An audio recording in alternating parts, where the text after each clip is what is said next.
చెప్పి చర్చి భాష చెప్పి మెలవద్దరు పంపించారా? మమ్మీ డాడీ చెప్పిందా? ఇదంటే వాడు ఇష్టం చేసుకున్నాడు. దేవుడు పెళ్ళిపడి దేవుడే చెప్పిందా మీకు శుభాష చేయాలని? ఎవరు చెప్పలేదు మాట్లాడింది. మరి ఎట్లా వస్తారు? నీకు ప్రయాణంలో కానీ దేవుడి ప్రయాణాలు సేవ చేయాలి. ఫస్ట్ రోజే నాకు అడిగింది, దేవుడి పని చేయాలి. దేవుడి పని చేయాలి. ఎవరు నీకు మాట్లాడింది? చనిపోయిన 11 సంవత్సరాల వయసులో నాకు కలిగింది. అప్పుడు చెప్పారు. మీరు అందరూ వాక్సం తీసుకున్నారా?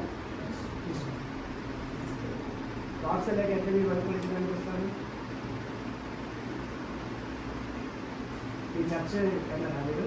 మీకు ఇప్పుడు ఏంటంటే 80 ఇప్పటికి ఎందుకు వాక్సం తీసుకునే కదా? అంటే రక్షణ కూడా లేదు. రక్షణ ఎట్లా